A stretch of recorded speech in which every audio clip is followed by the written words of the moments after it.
Ya, assalamualaikum sobat sekalian, bertemu kembali dengan TMC Blog.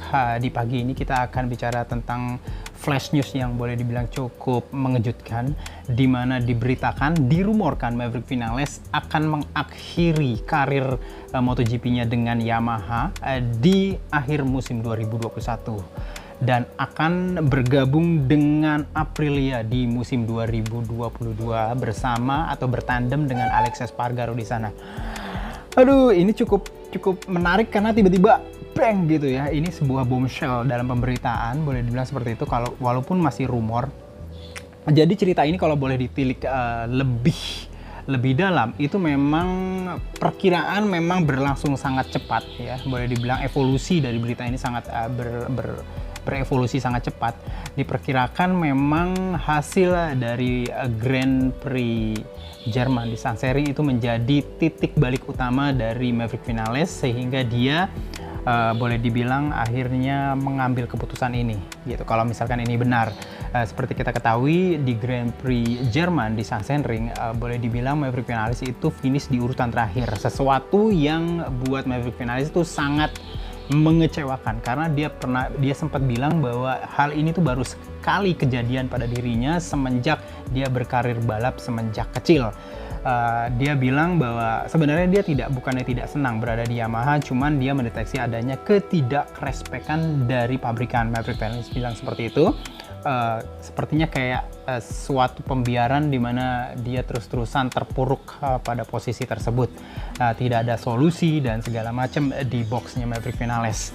Sampai-sampai memang seperti kita ketahui, sampai Maverick Vinales itu berganti crew chief, dari awalnya Esteban Garcia menjadi crew chief yang pernah berjasa kepada Valentino Rossi, yaitu Silvano Galbusera. Di hari Kamis kemarin, di Zoom meeting antara Maverick Vinales dengan jurnalis termasuk kami, Maverick Vinales kembali memberikan atau bilang mengutarakan kekesalannya tersebut. Jadi boleh dibilang seperti itu, sehingga dia sempat bilang entah ini bener apa enggak, memang mau dia kerjain apa enggak. Maverick Vinales sampai kayak yang hopeless, dia bilang oke, saya mau copy semua setup motor M1 dari Fabio Quartararo di Assen ini. Walaupun jika kita lihat di Free Practice 1 dan Free Practice 2, akhirnya apa yang Maverick Vinales katakan di hari Kamis tidak kejadian. Di hari Jumat dia tetap menggunakan setupnya dia sendiri dan hadir tercepat di Free Practice 1 dan Free Practice 2. Jadi seperti itu. Setelah Free Practice 1 dan Free Practice 2, artinya di Jumat malam waktu Indonesia atau Jumat sore waktu di Belanda sana, di Assen, Maverick Vinales ini perlu bilang mengejutkan karena dia boleh dibilang menolak wawancara dengan beberapa stasiun TV yang sudah bekerja sama dengan Dorna, seperti kayak misalnya stasiun TV DAZN dari Spanyol gitu ya. Lalu dia juga akhirnya absen di Zoom meeting dengan para jurnalis ya. Di Zoom meeting dengan para jurnalis, atau penjelasan resminya adalah Maverick Vinales kecapean gitu ya, setelah melakukan technical meeting dengan boxnya, dengan isi boxnya, dengan crew chiefnya dan semua teknisi-teknisi di boxnya, sehingga dia hadir telat dan akhirnya nggak ada waktu untuk bertemu dengan para jurnalis, dan dia juga udah kecapean. Nah, jadi seperti itu. Jadi hari Jumat malam tidak ada Zoom meeting dengan Maverick Vinales, walaupun akhirnya dia berbicara dengan hanya satu kamera, yaitu kamera MotoGP.com. Dan berita yang menarik adalah akhirnya setelah Maverick Vinales itu menorehkan boleh dibilang pole position yang cukup menghebohkan kemarin di MotoGP Assen, di mana dia berhasil juga memecahkan rekor yang 2 tahun sebelumnya ditorehkan oleh Fabio Quartararo di atas motor Yamaha M1 saat dia berwerpak PYSRT, Petronas Yamaha Sepang Racing Team. Boleh bilang cukup eksepsional. Maverick Vinales berhasil menorehkan lap time yang boleh bilang mencukur sekitar 0,2 detik lebih cepat dari lap time rekornya Fabio Quartararo 2 tahun lalu di Assen ini. Walaupun memang sebenarnya ketangguhan dari Yamaha M1 ini sudah boleh bilang terprediksi, karena memang dari layoutnya sendiri sirkuit Assen di Belanda ini itu boleh dibilang memang sangat cocok dengan karakter dari mesin M1 dan juga mesin-mesin inline 4 lainnya, dimana misalkan dia tidak punya banyak stride, terus habis itu tikungan-tikungannya juga jarang banget yang tikungan-tikungan mati, hanya tikungan-tikungan flowing, terus habis itu berganti posisi, berganti arah menikung dan segala macam. Dan ini tuh boleh dibilang merupakan makanan empuknya M1. Jadi memang no wonder Yamaha yang merupakan motor dengan mesin berkonfigurasi inline 4 itu boleh dibilang memang berjaya di sirkuit ini. Kita bisa lihat dari free practice 1, free practice 2, free practice 3, free practice 4 gitu ya, dan sampai kualifikasi itu boleh bilang Yamaha ada di sana gitu dan menguasai. Dan boleh dibilang seperti kita lihat di kualifikasi 1 aja hanya Gareth Gerloff aja yang mengikuti kualifikasi 1, di mana semua pembalap inline 4 semua masuk langsung ke kualifikasi kedua. Dan balik lagi mengenai Maverick Vinales, akhirnya dia boleh dibilang dirumorkan ya, karena memang belum resmi, karena walaupun memang ini beritanya sudah kencang banget, dirumorkan memang akan mengakhiri karirnya sebagai pembalap reguler Yamaha Factory di akhir musim 2021 ini, dimana di musim 2022 dia akan memulai sebuah hidup baru gitu ya sebagai pembalap reguler, pembalap Factory juga di pabrikan lain, yaitu Aprilia Racing Team. Aprilia Racing Team tahun depan akan fix resmi menjadi sebuah tim factory seperti Yamaha, Ducati, Suzuki, dan Honda gitu ya, dan juga KTM. Tidak seperti tahun ini di mana mereka masih nempel ke Gresini Racing.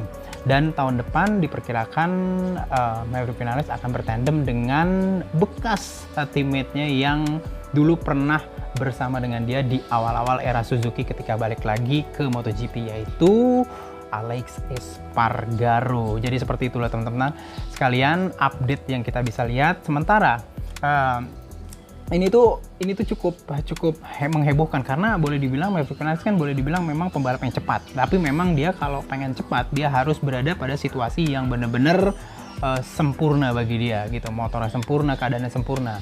Berantakannya dia di Sachsenring, salah satu yang diperkirakan menjadi penyebabnya adalah dia entah salah strategi atau dia cukup struggle pada saat FP3 sehingga dia tidak langsung masuk ke kualifikasi 2. Di kualifikasi 1 dia gagal masuk ke kualifikasi 2 sehingga start dari posisi belakang dan akhirnya berlanjut ke race di mana Sachsenring merupakan sirkuit sempit, sulit untuk mendapatkan titik overtake, di depannya banyak Ducati, sulit untuk bisa berkembang dan memperbaiki posisinya. Jadi akhirnya gitu, posisi finishnya jadi berantakan juga untuk Maverick Vinales. Jadi seperti itu loh. Maverick Vinales sendiri boleh dibilang saat ini tuh dirumorkan sebagai pembalap dengan gaji paling besar kedua di bawah Marc Marquez. Besarnya tidak besar definitifnya tidak pernah tersiarkan, cuman memang rumornya adalah dia sudah masuk ke 2 digit, artinya dia sudah masuk ke belasan juta euro per musim. Jadi seperti itu. Jadi boleh dibilang cukup sayang juga ya, cuman sepertinya ya seperti ini. Seperti kita ketahui, jika kita flashback ke masa-masa lalu, perpindahan dari pembalap dari satu pabrikan ke pabrikan lain itu memang boleh dibilang nggak banyak yang karena uang atau karena materi, teman-teman sekalian. Teman-teman bisa lihat ketika Valentino Rossi pindah dari Yamaha pertama kali ke Ducati, itu alasannya bukan uang gitu ya, alasannya adalah respect juga, respect terhadap dirinya sebagai pembalap. Waktu itu dia boleh dibilang merasa boleh dibilang kompetitor di dalam box timnya sendiri, yaitu pada saat itu adalah Jorge Lorenzo. Lalu kita bisa lihat juga perpindahan kembali sebelum 2 tahun dari Cal Crutchlow dari Ducati pindah lagi ke kayak tim Honda Satelit kalau nggak salah. Dan itu tuh memang karena ketidakrespekan dari pabrikan. Waktu itu Cal Crutchlow bilang di pertengahan musim dia sudah mendengar bahwa dirinya akan diganti tahun depan atau oleh Andrea Iannone, sehingga boleh dibilang dia merasakan ada ketidakrespekan dari pabrikan, dan ini menyebabkan Cal Crutchlow juga pindah.